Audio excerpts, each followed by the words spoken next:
Nos rêves ou rien, un podcast réalisé et produit par les éditions 7-7.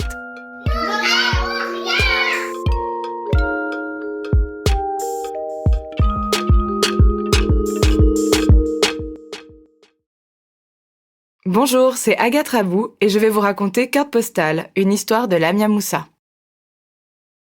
Le voyage se déroule à l'intérieur d'un train Intercity.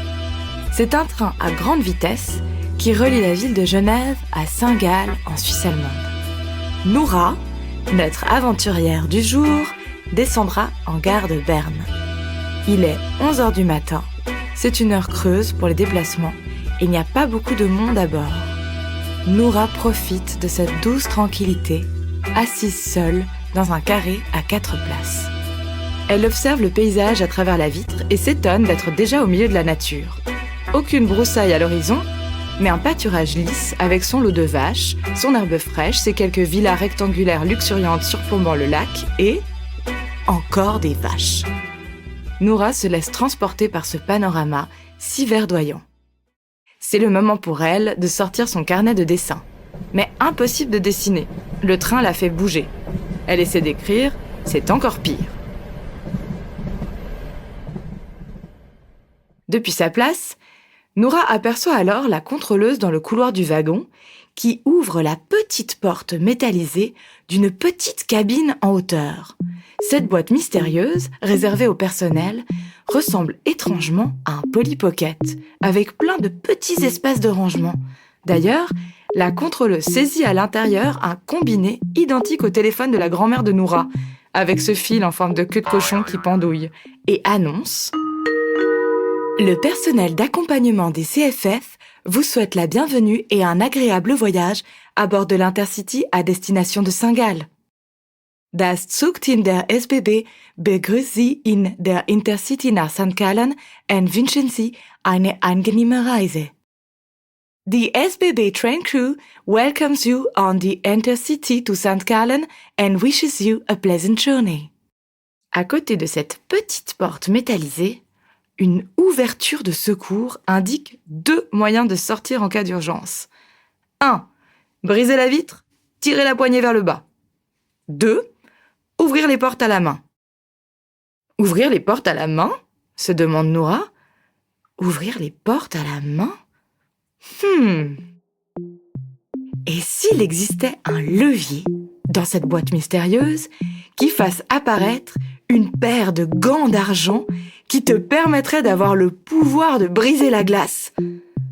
Perplexe, elle se penche pour mieux voir, mais elle se fait surprendre par un tremblement qui ressemble à celui de la machine à laver de son enfance fait déplacer le sol et envoie Noura dans un... Les tremblements deviennent de plus en plus forts. Paniquée, elle s'accroche à son accoudoir et ferme les yeux. Et lorsqu'elle les rouvre, elle n'est plus dans son train suisse, mais à bord d'un avion qui survole le désert.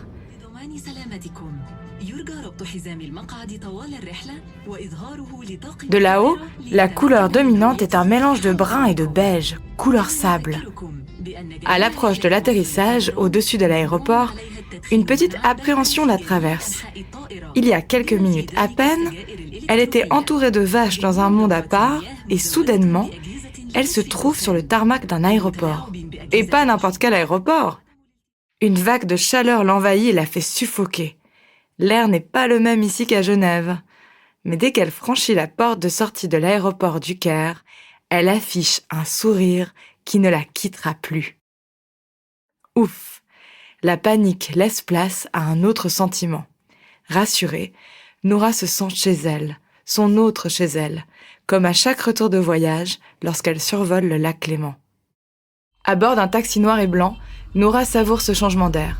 Elle observe les grandes routes remplies de voitures allemandes des années 80, les rues animées, les gens qui se parlent avec simplicité, qui fument la chicha ou qui boivent le thé au café, ceux qui vendent des colliers de fleurs de jasmin aux automobilistes, les enfants qui sortent de l'école en uniforme et les autres qui jouent au ballon, les chiens errants et les chats qui se prélassent sur le capot des voitures, les microbus stationnés sur les trottoirs, les étalages harmonieux de dattes, aubergines, oranges, bananes, artichauts, goyaves, kakis, tomates, courgettes, les garçons à vélo qui transportent des montagnes de galettes de pain vers la place Tahrir, l'appel à la prière des belles mosquées, la corniche et ses palmiers qui longent le Nil, berçant ses quelques bateaux à voile appelés felouks.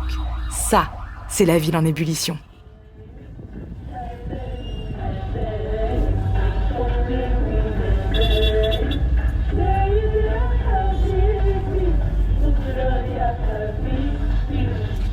Alors, Noura, tu préfères ici ou là-bas ?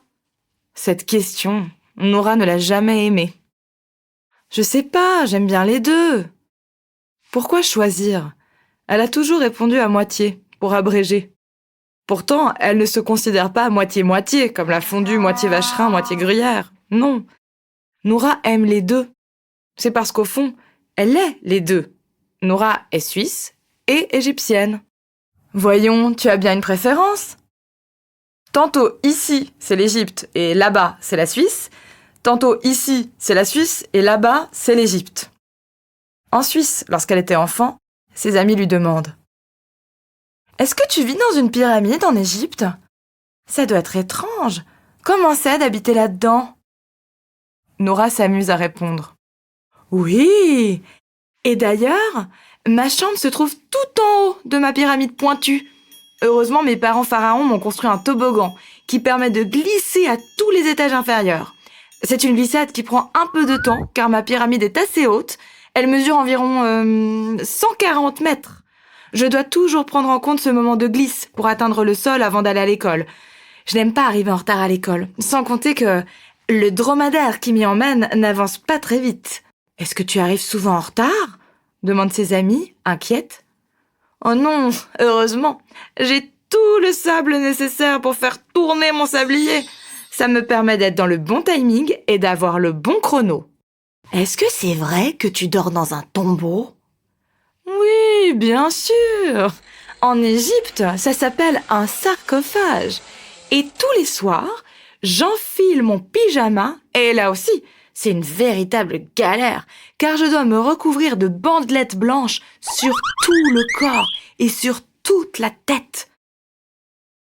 Et tu dois aussi prendre le temps d'enlever toutes ces bandes le matin avant d'aller à l'école, sinon tu seras en retard. Exactement. Au moment où Noura s'apprête à raconter comment Osiris, son concierge, a inventé un système de retour à la vie en passant par l'au-delà grâce à une clé, une nouvelle secousse fait vibrer la tête de Noura contre la fenêtre du wagon du train suisse. Les bruits de tremblement persistent.